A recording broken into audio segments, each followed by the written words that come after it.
හල්ලෙලූයා. ස්වාමීන් වහන්සේ ප්‍රශංසා වේවා.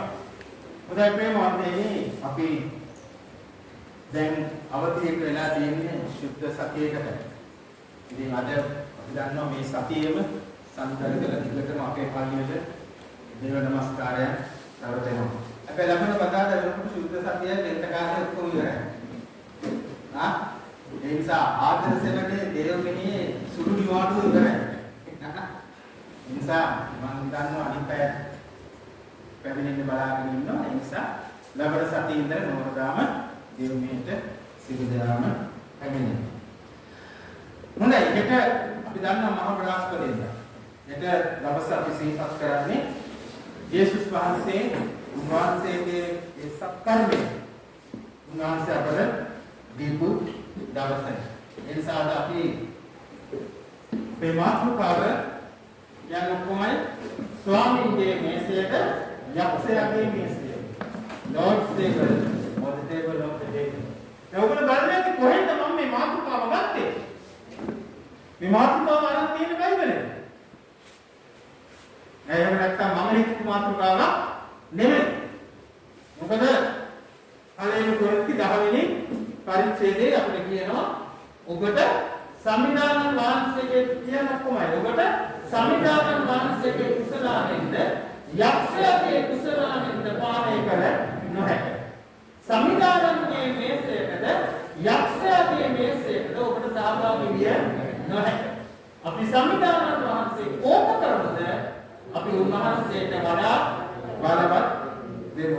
ඉතින් ප්‍රේමවන්තයන් අපි දකිනවා මේ කොටස ඒ පාවුල්තුමා කොරින්ති වාසීන්ට ලියන ලද කොටසක්. දැන් ප්‍රේමවන්තයනි මේ කොටසේ පාවුල්තුමා අපිට අවවාදයක් දෙන්නේ එහෙම නැත්නම් අනුතුරු ඇඟවීමක් පාවුල්තුමා අපිට මේ කොටසේ දෙන්නේ අපි දකිනවා මේකේ 16 වෙනි පදේ ගත්තොත් මේ කොටසම මේ කොටස පාවුල්තුමා කියන්නේ සක්‍රමේන්තුව ගැන කතා කරාට පස්සේ දැන් අපි ඉස්සෙල්ලා කියෙන්නේ 21 වෙනි පදේ පළවෙනි කොරින්ති 10 වෙනි පරිච්ඡේදයේ 21 වෙනි පදේ. දැන් අපි ඉතිස්සෙල්ලා ඇයි පාවුල්තුමා මේක කියන්නේ? පාවුල්තුමා කතා කරේ සුද්ධ සක්‍රමේන්තුව ගැන. ඉතින් සුද්ධ සක්‍රමේන්තුව ගැන කියලා සුද්ධ වූ සක්‍රමේන්තුවේ සම්ප්‍රදාය ගැන කියලා තමයි පාවුල්තුමා මේක ප්‍රකාශ කරන්නේ. දැන් මම මේ සුද්ධ සක්‍රමේන්තුව එහෙම නැත්නම් සත්කර්මය ගැන ඒ වචනේ මම කියන්නේ අපි මුගක් වෙලාවට කියන පුරුදුලා තියෙන්නේ මොකද රාත්‍රී භෝජනය. මම දන්නේ මම පෞද්ගලිකව මම හරි එච්චරම දැන් කියන්නේ රාත්‍රී භෝජනය කියන එක. රාත්‍රී භෝජනය කියලා කියන්නේ. මොකද මේ රාත්‍රී භෝජනය කියලා කොහොමද ඒක කොහෙන් ආවද කියලා සමහරවිට ඒක එන්නේ නැත්තේ එදා මේ භෝජනය යේසුස් වහන්සේ ගෝලයන් එක්ක ගත්තේ රාත්‍රියේ. ඒ නිසා නැති රාත්‍රී භෝජනය කියන කැලේ මම විරුද්ධ වෙන්නේ නැහැ. හැබැයි මේක රාත්‍රී භෝජනයකට වඩා ගැඹුරු දෙයක්. නිකන් රාත්‍රී භෝජනය කියලා කිව්වම අපි හුඟක් වෙලාවට එවනම් රාත්‍රී භෝජනය ගන්නේ උදේ. පල්ලි ගිහින්. ඒක පල්ලි ගිහලා අපි රාත්‍රී භෝජනය ගන්නවා නේ. එතකොට ඉංග්‍රීසියෙන් කියනවා the Lord's Supper. එතන supper කියලා කිව්වේ මොකද අර supper කියලා සාමාන්‍යයෙන් බටහිර රටවල් වල කියලා කියන්නේ ඩිනර් එකට නෙමෙයි. ඩිනර් එක ඒගොල්ලෝ ගන්න හැන්දෑවේ 6 විතර. ඩිනර් එක රාත්‍රී කෑම හැන්දෑවේ 6 විතර අරගෙන ඊට පස්සේ තව ටිකක් වෙලා ඉඳලා නිදා ගන්න ඉස්සෙල්ලා නිදා ගන්න කිට්ටු කරලා පුංචි කෑමක් ඒගොල්ලෝ කනවා. බඩ පිරෙන්න නෙමෙයි. ඒකට කියනවා supper කියලා. එහෙම නැත්නම් සමහර රටවල් වල ඩිනර් කියලා කියන්නේත් නැහැ. ඒගොල්ලෝ කියන්නේ supper කියලා. එතකොට ඒක යේසුස් වහන්සේ ගෝලයන් එක්ක රාත්‍රියේදී තමයි ගත්තේ. ඒක තමයි රාත්‍රී භෝජනය කියන නම ඇවිල්ලා තියෙන්නේ. හැබැයි මේ උදේ රාත්‍රී භෝජනයක් විතරක් නෙමෙයි. මේක සුද්ධ වූ සත්කර්මයක්. සුද්ධ වූ සක්‍රමේන්තුවක්. ඉතින් ඒ නිසා මේක හරි වැදගත් දෙයක්. ඉතින් යේසුස් වහන්සේ ඒක පිළිහිටවන කොට මොකක්ද යේසුස් වහන්සේ අදහස් කළේ? මාක් කුමාරගේ සුභාරංචි 14 වෙනි පරිච්ඡේදයේ අපිට එක හම්බ වෙනවා. කියවන්න ඔක්කොම අය ඕන් ආකාර වදනමින් සිටියේදී උන්වහන්සේ රොටිගෙන ආශිර්වාදයේ පවසා ඒවා කඩා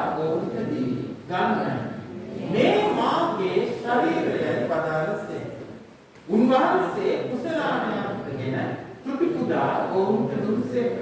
සියල්ලම එයින් පානය කළහ. තවද උන්වහන්සේ ඔවුන්ට කතා කොට මෙය බොහෝ දෙනා වෙනුවෙන් වගුරු ලබන මාගේ ගිවිසුම් රුධිරය වේ. ඒක පැත්තකින් ප්‍රේම අන්තිම යේසුස් වහන්සේ කියනවා මේ මාගේ ශරීරයයි. අනේකයි මේක තියෙන ගැඹුර.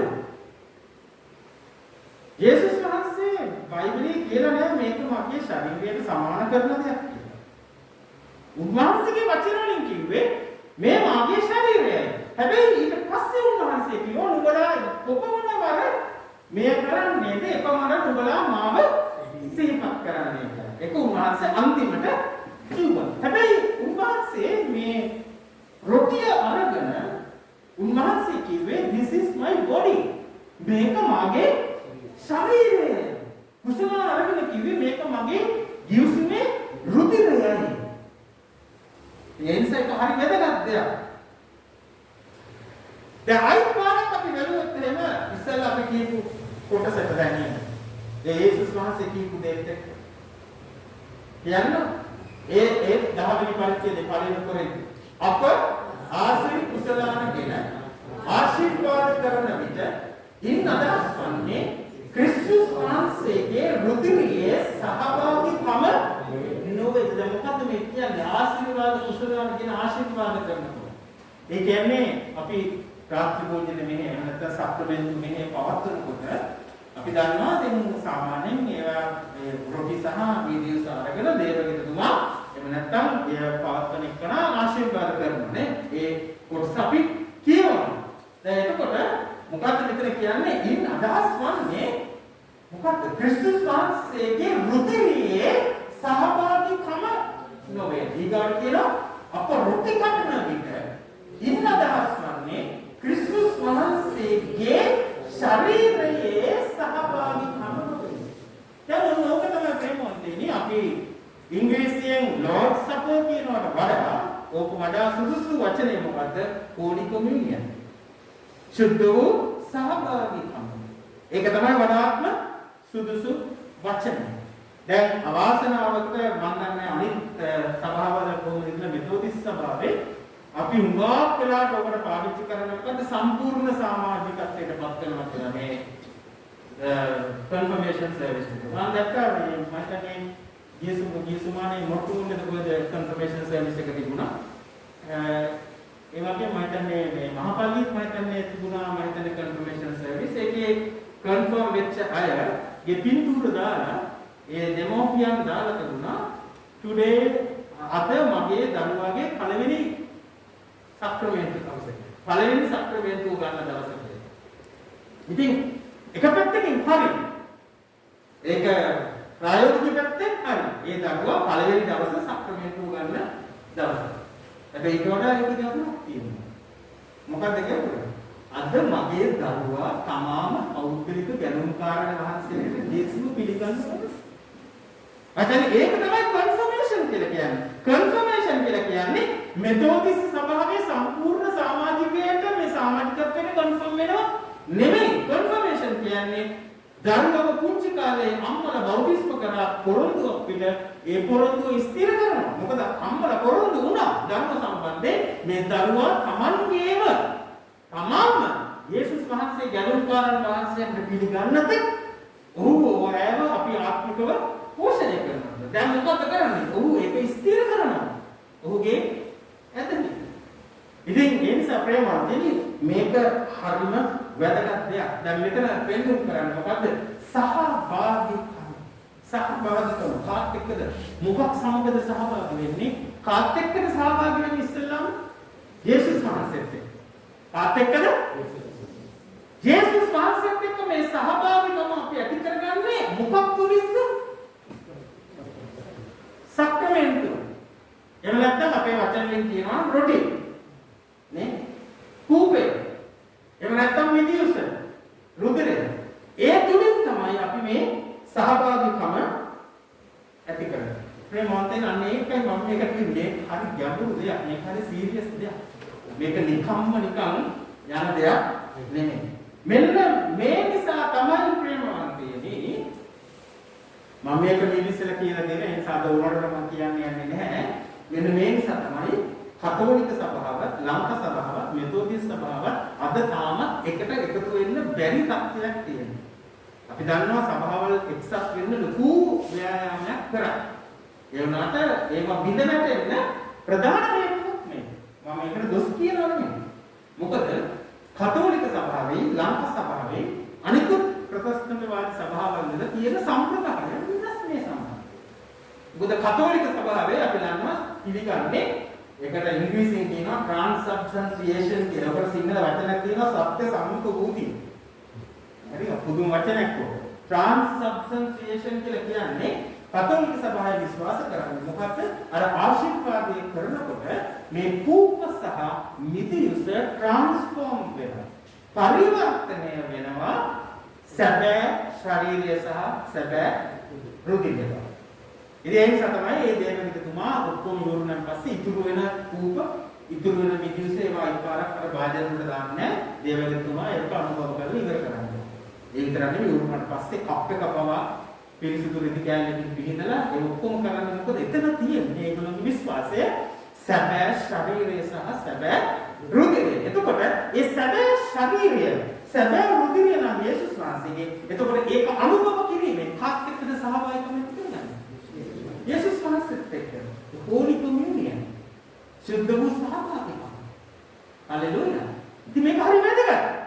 ඊගාවට ලංකා සභාවේ සම්ප්‍රදාය තමයි කන්සබ්ස්ටන්සියේෂන්. ඒකේ චුටි පුංචි වෙනසක් තියෙනවා. ඒකේ ඒගොල්ලෝ විශ්වාස කරන්නේ නැහැ. මේක පරිවර්තනය වෙනවා, ට්‍රාන්ස්ෆෝම් වෙනවා. හැබැයි ඒගොල්ලෝ විශ්වාස කරන්නේ ආශිර්වාදයේ වාක්‍ය පවසන විට යේසුස් වහන්සේගේ දිව්‍යමය වැඩ සිටීම මෙම කූප වලට සහ මිදිවුස් වලට වැඩ සිටිනවා. ඒක තමයි ඒගොල්ලෝගේ විශ්වාසය. ඒක හරි වැදගත්.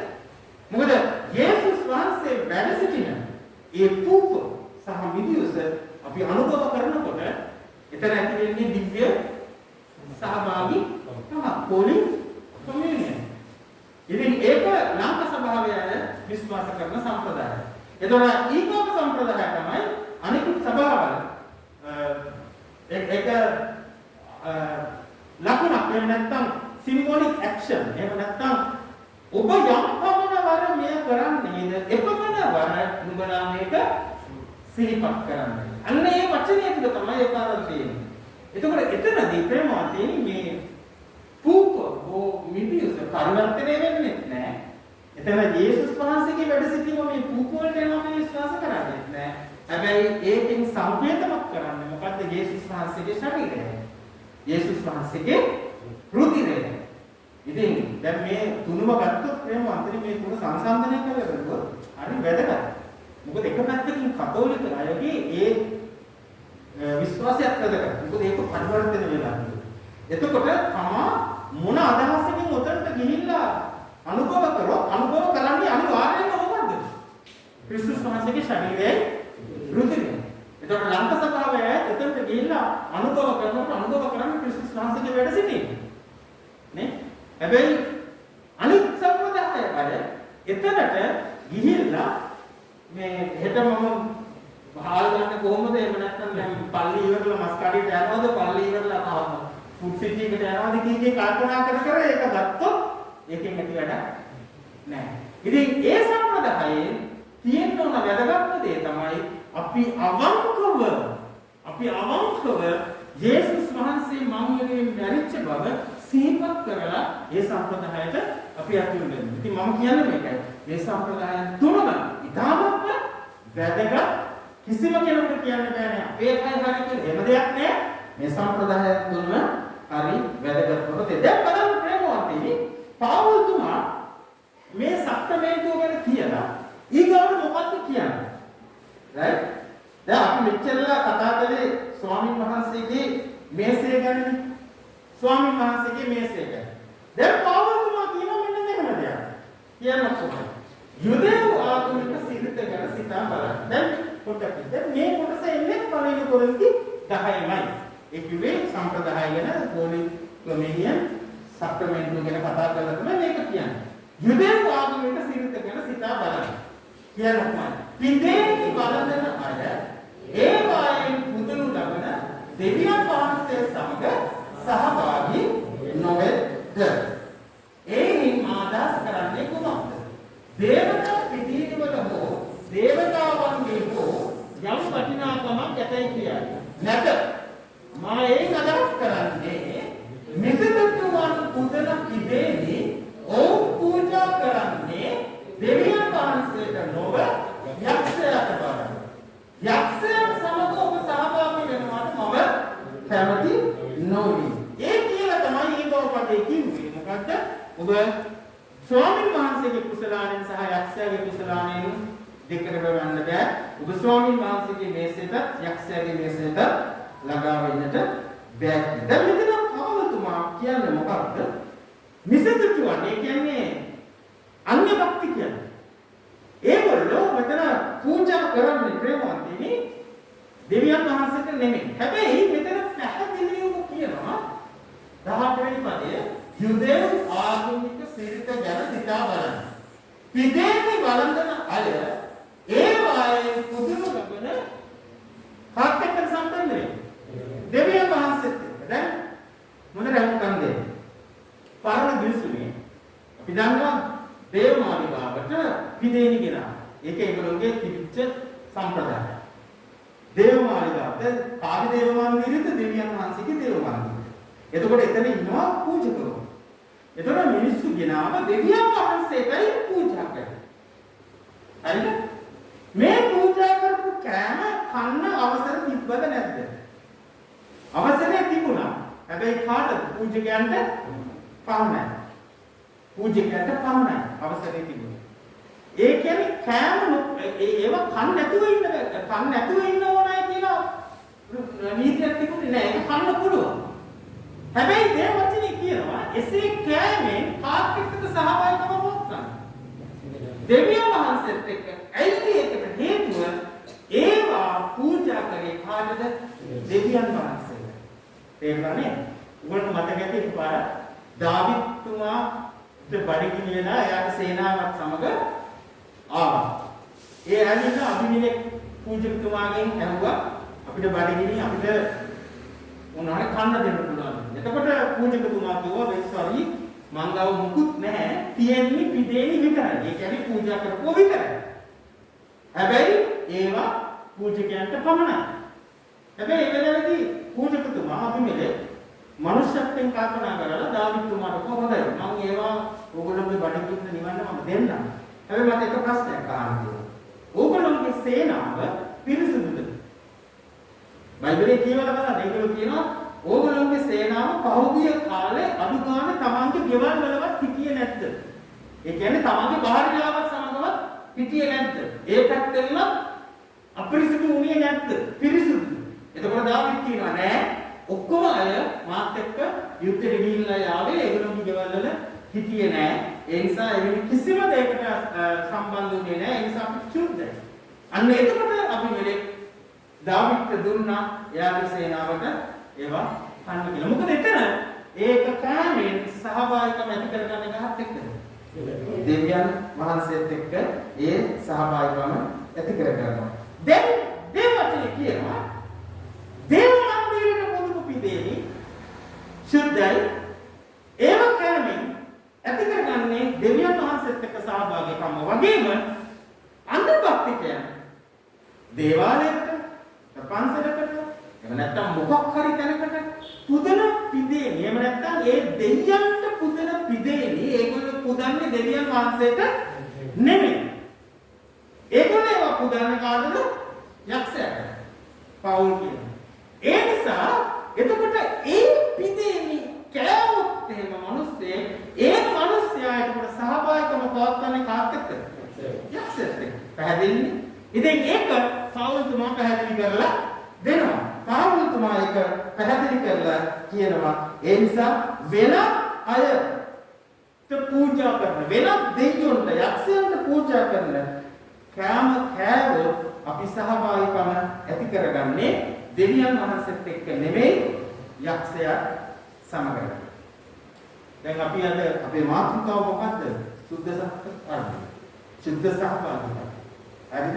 හැබැයි දැන් අද අපි මේ දවසේ මේ සතියේ අපිට මූණ පාන්න තියෙන දෙයට දේ වචනයෙන් අපි ඒක ආදාර කරගන්න තියෙනවා. ඒකට මේ දවසේ හිතන්න දෙයක් අපිට තියෙනවා. මොකද්ද?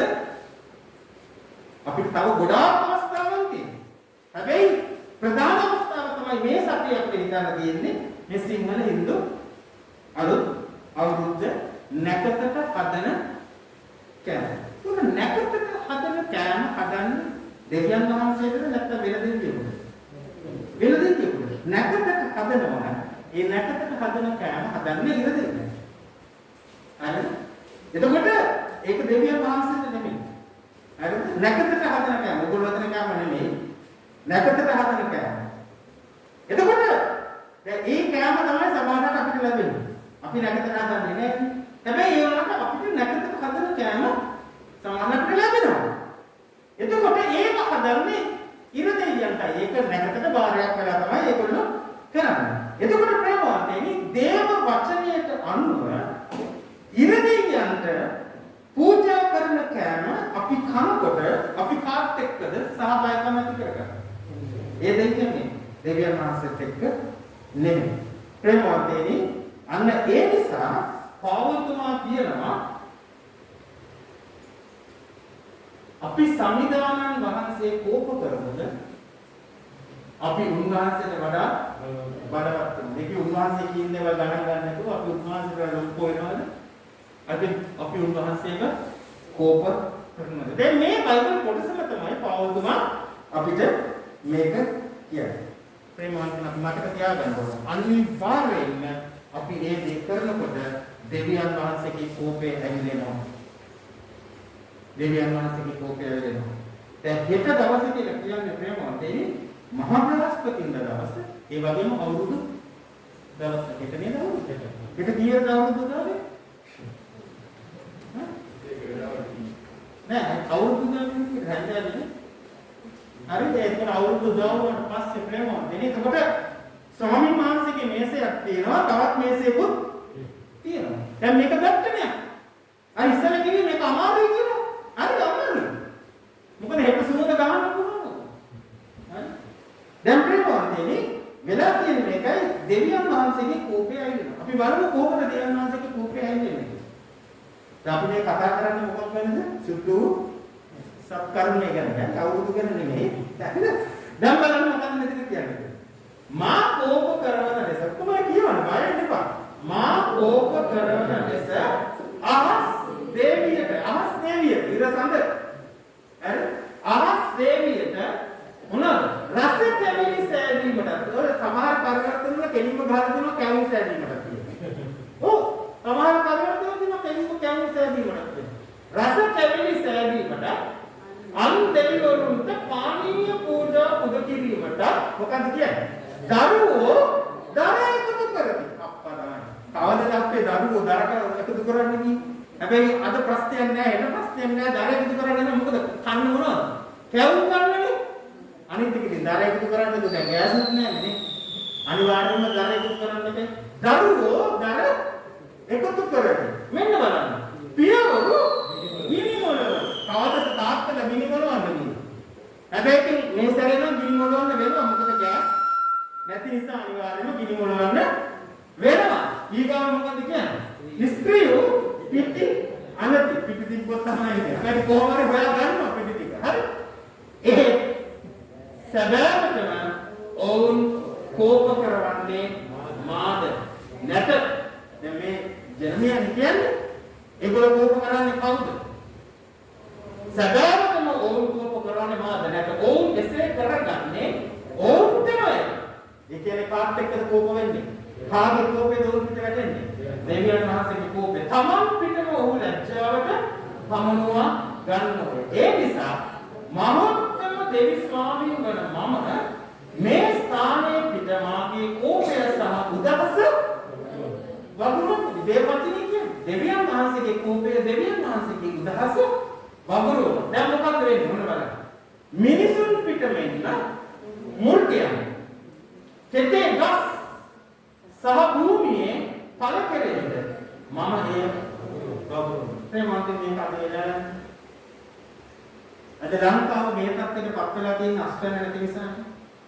හරි අස්වැන්න නැති උනේ මොකද්ද කියන එක මම අද මෙතන කතා කරන්න යන්නේ මට දේශපාලනයක් වැඩක් නැහැ. හැබැයි අද ලංකාවේ අස්වැන්න නැති වෙච්ච නිසා තමයි අද ලංකාව මේ විදිහට වංකලොත් වෙලා තියෙන්නේ. අද අස්වැන්න තිබ්බනම් වෙන විදියකට මිනිස්සුන්ට පෝර සපයලා අස්වැන්න අද ගොඩාක් අරගෙන තිබ්බනම් අද අදුම ගානේ අනිත් රටවල් වගේ ලංකාවත් කොහොම හරි යන්න තිබුණා. නමුත් මොකක්ද වෙලා තියෙන්නේ?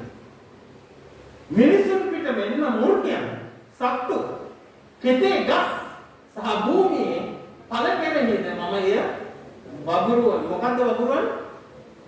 කෝපය, උදහස, දේව උදහස. මාගේ කෝපය නොනිවෙන ගින්නක් වෙන. නොනිවෙන ගින්නක් වෙන.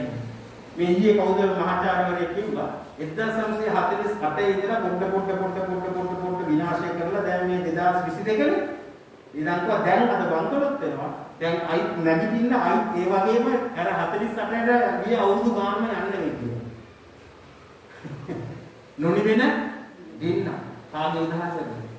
දේව උදහස. ප්‍රේමවන්තයන් අප මතක තබා ගන්න ඕන මේ වගේ රටවල් වලට දෙවියන් වහන්සේගේ උදහස කොහොමද එන්නේ කියලා. අනේ නිසා ප්‍රේමවන්තයන් අප මතක තියාගන්න ඕන නිත්මයාම පොතේ අපි දස පනත ගත්තොත් ප්‍රේමවන්තයනි මොකක්ද ඊගාවට දේව උදහස ගැන කියන්නේ. දැන් මේක එක උදහසක්. මේක එක දඬුවමක්. දෙවියන් වහන්සේගෙන් ලැබෙන දඬුවම. හැබැයි ඒ දඬුවම අපි දන්නේ නැහැ. අපිට තේරෙන්නේ නැහැ. අපි මේක හරියට දේව වචනේ තේරුම් ගත්තොත් තමයි අපිට තේරෙන්නේ. අද අපි කාගේ ප්‍රතිඵලද කාගේ විපාකයද අපි භුක්ති විඳින්නේ. පරම්පරා ගාන මේ කරගෙන ආපු විනාශය. හැබැයි එකක් මම කියන්නේ මේ වෙනකොට අපි කිතුරුවන් හැටියට මේක තේරුම් අරගෙන මේකෙන් ඈත් වෙනවා වෙනුවට මම දකින දෙයක් මේක මම විනිශ්චයක් නෙවෙයි මේක මගේ නිරීක්ෂණයක්. විනිශ්චයක් නෙවෙයි මේක මගේ නිරීක්ෂණයක්. අද තවත් මේ පාපයට කිතුරුවන් පැටීගෙන යනවා. ඒක මම නිරීක්ෂණයක් හැටියට කියන්නේ වෙන මොකක් නිසාද නෙවෙයි අවුරුදු ගණනාවක් තිස්සේ සිංහල අවුරුදු පවත්වපු නැති සභාව දැන් අද සිංහල අවුරුදු පවත්වන්න පටන් ගන්නවා. දඬුවම මොකක්ද කියලා මේ දඬුවම හරිම දඬුවමක් ඊගාවට. නිත්‍යාව පොතේ. මොකද නිත්‍යාව පොතේ අපිට කියනවා මේ අහස් දෙවියන් මුන්ට නමස්කාර කරන්න එපා කියලා. පළවෙනි ආඥාව නුඹ සඳහා නෙළුම් රූපයක් හෝ ඉහළ අහසේවත් පහළ පොළොවේවත් පොළොවෙන් යන ජලයේවත් ඇති කිසිම වස්තුවකට සමාන දෙයක් හෝ සාදා නොකර. නුඹ ඒවට නමස්කාර නොකර. ඒවට උදවන්නේ. මන්ද නුඹේ දෙවි සම්දාන මහත්සේ වන මම ප්‍රතිවාදී නොවිසෙන දෙවි කෙනෙක්. කාටද කියනවා ප්‍රතිවාදී නොවිසෙන දෙවි කෙනෙක් ඇටියට මුල්ම පරිවර්තනය මොකක්ද ලියලා තියෙන්නේ? මුල්ම පරිවර්තනයේ තියෙන්නේ I'm a jealous God. මම ඊර්ෂ්‍යා සහගත දෙවි කෙනෙක්. ප්‍රතිවාදී නොවිසෙන දෙවියන් මෙතන තමයි ඒක කියන්නේ. මම ඊර්ෂ්‍යා සහගත දෙවි කෙනෙක්. ඊර්ෂ්‍යා වෙන්නේ මොකද? අනිත් දෙවිවරුන් ලොකු කරගෙන ඒ තුල තමන්ගේ ජීවිතය රඳා පවතිනවා. නැකත් මත රඳා පවතිනවා කියලා කියන්නේ ඔබගේ ජීවිතය මෞල්කාරයන් වහන්සේ තුල නෙමෙයි මැවිල්ල මත තමයි ඔබගේ ජීවිතය රඳා තියෙන්නේ. ඊගොල්ලෝ කියනවා මොකක්ද? මට වෛර කරන පියවරුන්ගේ පාපය නිසා තුන්වර සතරවර පරම්පරාව දක්වා ඔවුන්ගේ දරුවන්ට මම දඬුවම් කරනවා. මට ප්‍රේම කරමින් මාගේ ආඥා පිළිපදින දහස් ගණන් අයද මම කරුණාව කරනවා. අපි දෙවියන් වහන්සේට කීකරු වෙනවා නම් දෙවියන් වහන්සේ පොරොන්දු වෙනවා අපේ දරු පරම්පරාවට ආශිර්වාද කරනවා. හalleluya. හැබැයි අපි මේ දේ දැන අපි අකීකරු වෙනවා නම් ඒ වචනේ කියනවා අපිට විතරක් නෙමෙයි අපිටත් ඒක දඬුවම ලැබෙන අතරම අපේ දරු පරම්පරාවන් වලට මේකේ දඬුවම ලැබෙනවා. මම දැන් අයිත්කාරක් කියන්නම් මේක විනිශ්චයක් නෙමෙයි මේක නිරීක්ෂණයක්. මේක විනිශ්චයක් නෙමෙයි මේක නිරීක්ෂණයක්.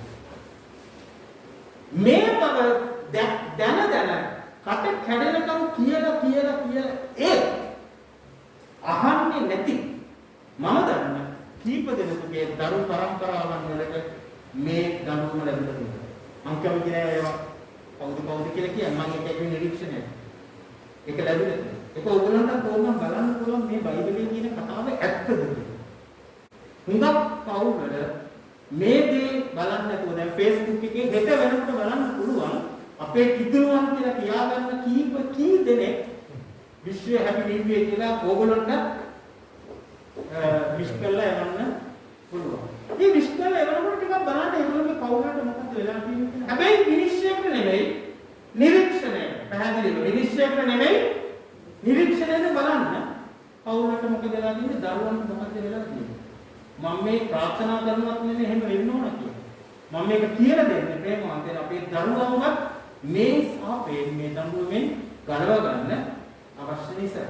ඉතින් මේක දේව වචනේ අපිට පැහැදිලිව දැන් බලන්න මෙන්න මේක. නුඹ සදා මොකද නෙළු රූපයක් හෝ ඉහළ අහසේ වේවා පහළ පොළොවේ වේවා පොළොවෙන් යට ජලයේ වේවා. ඔබලා දන්නවද මේක සිංහල අවුරුද්දට සම්බන්ධයි කියලා? ඇයි අපි සිංහල හින්දු කියලා කියන්නේ? ඇයි ඔබලා සිංහල හින්දු මුස්ලිම් මා බර්ගර් ඒවා කිව්වේ නැත්තේ? සිංහල හින්දු විතරයි කියන්නේ. ඒකට හේතුව මොකද? මේ නැකත් හදලා කුරුණාන්සලා නැකත් හදන්නේ මේ මොනවද අහස් දෙවි සංකල්පේ. අහස් දෙවි සංකල්පේ බෞද්ධ ආගමේ නැහැ. ඒක තියෙන්නේ හින්දු ආගමේ. හින්දු ආගමේ දෙවිවරු තුන්වරක් ඉන්නේ. අහස් දෙවියෝ, පෘථිවි දෙවියෝ, භූගත දෙවියෝ. අහස් දෙවියෝ 11යි, පෘථිවි දෙවියෝ 11යි, භූගත දෙවියෝ 11යි. ඔක්කොම 11 වරක් වෙන කීයද? 33යි. ඔන්න 33 කෝටියක් කියන සංකල්පය ඇවිල්ලා තියෙන්නේ ඔතන. ඔය දෙවියෝ 33 දෙනාගේ නම් ආගම තියෙනවා. වර්ණ පයින් එක ඉගෙන ගත්තේ ඒවා. හැබැයි මම ඒවා ඉගෙන ගත්තේ බෞද්ධ ආගම ඉගෙන ගන්නකොට නෙමෙයි. මොකද මම බෞද්ධ ආගම ඉගෙන ගත්තා, හින්දු ආගම ඉගෙන ගත්තා, මුස්ලිම් ආගම ඉගෙන ගත්තා. ඒක තියෙන්නේ මගේ හින්දු ආගමේ පයින් එකේ. ඒ දෙවිවරුන්ගේ නම්. ඒක හින්දු සංකල්පය. හරි? එතකොට හින්දු සංකල්පයෙන් තමයි මේ සිංහල හින්දු අලුත් අවුරුද්ද.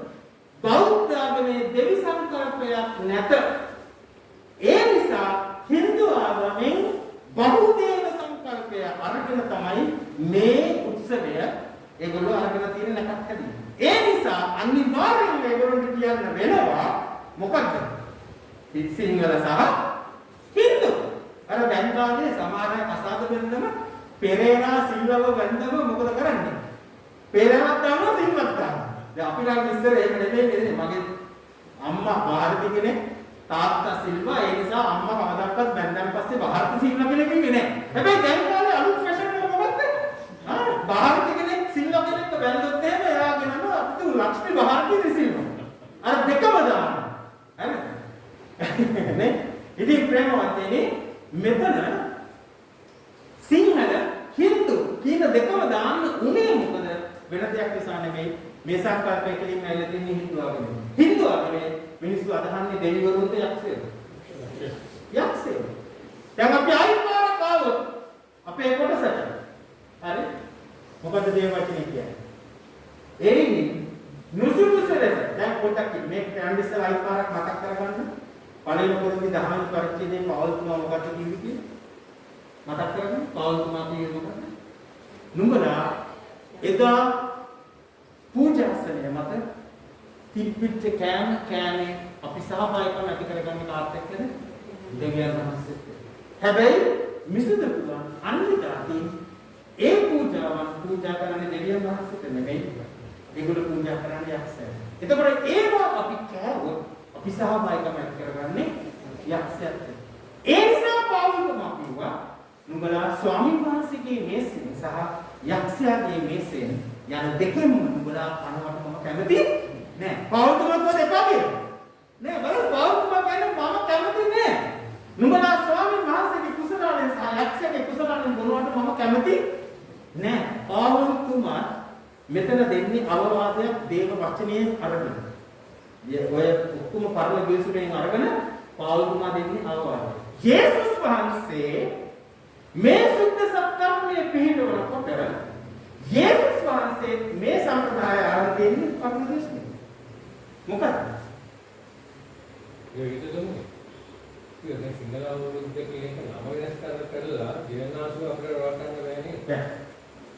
නම වෙනස් කරනවා නම් මේක උගුරට වඩා බෙහෙත් බීමක් තමයි කරන්නේ. ඒ නිසා නම වෙනස් කරන්න බෑ.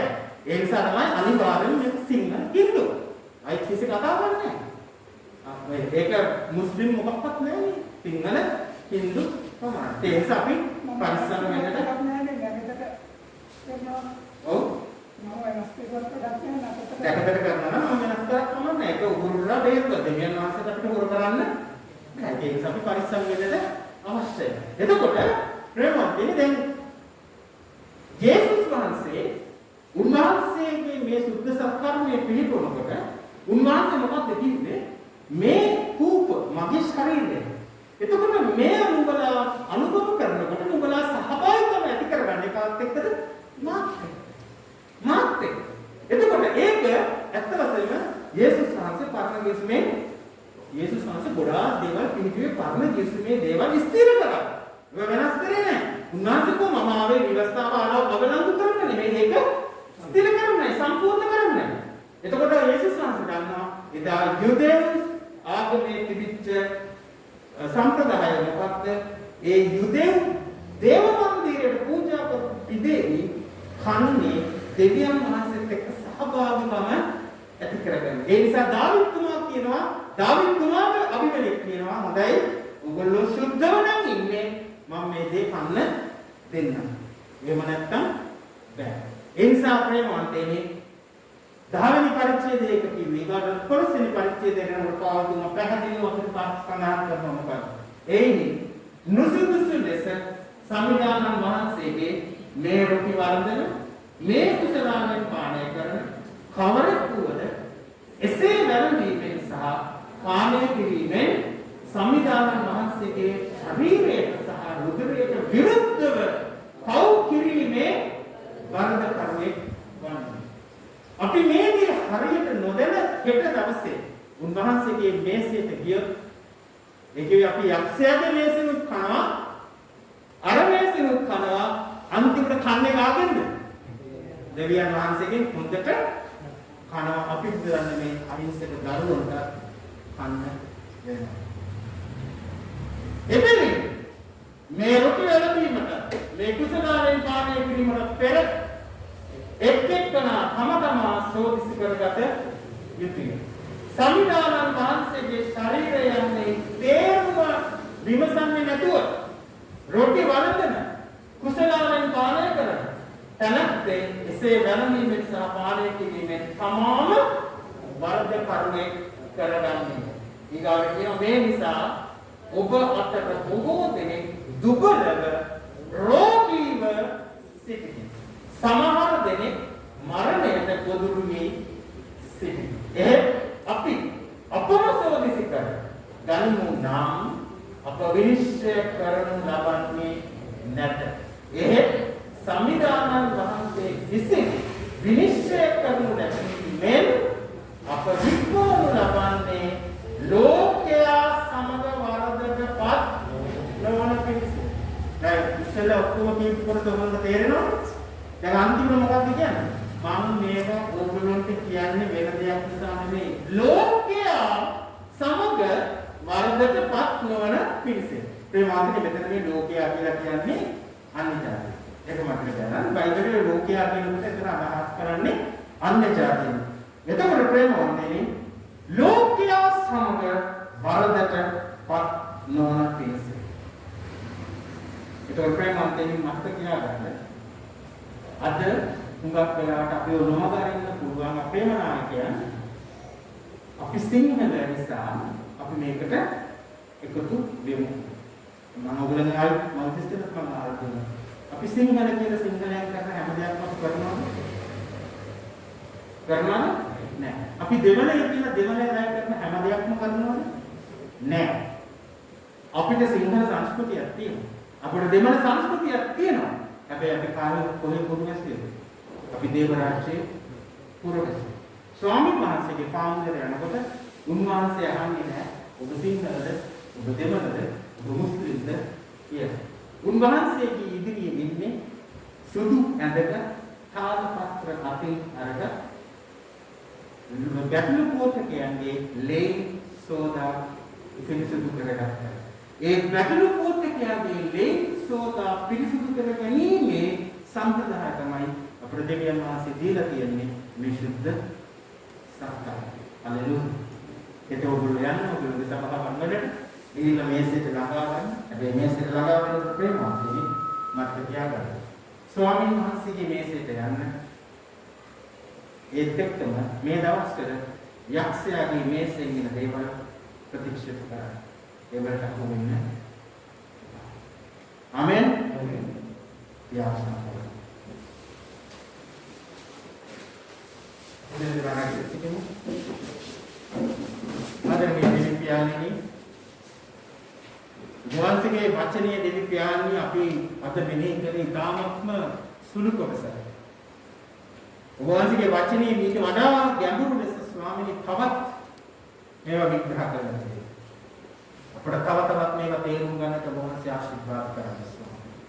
මේවා තේරුම් අරගෙන ඒ අනුව ජීවත් වීම තුළ ස්වාමීනි වහන්සේගේ උදහස වහන්සේගේ කෝපය අප පිට නොවැగిරෙන පිණිස අපේ දරුවන් පිට ඒ දඬුවම නොයන පිණිස ස්වාමීනි අපිට හරි තීරණ ගන්නට වහන්සේ ආශිර්වාද කරනවා.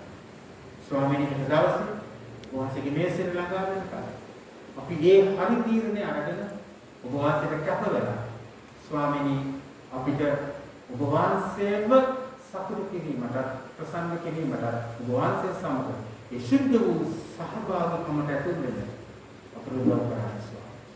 සිළු ගෞරවය මහිමය ඔබ වහන්සේට යේසුස් ක්‍රිස්තුස් වහන්සේගේ නාමයෙන් දැන් අපගේ ස්වාමීන් යේසුස් ක්‍රිස්තුස් වහන්සේගේ කරුණාවද පියව දෙවියන් වහන්සේගේ ප්‍රේමයද ශුද්ධාත්මයන් වහන්සේගේ සහභාගීකම අප සියලු දෙනා සමග දැනුම් මත සදාකාලයෙන් පවතිනසේ. ආමේන්. විදේශ පීඨයි ලකුණු බදාදා ඔක්කොම අය දේවමයට පැමිණෙන්න ඉතින් විශේෂ ආඥා කරගන්න කවුරු ඉන්නවනම්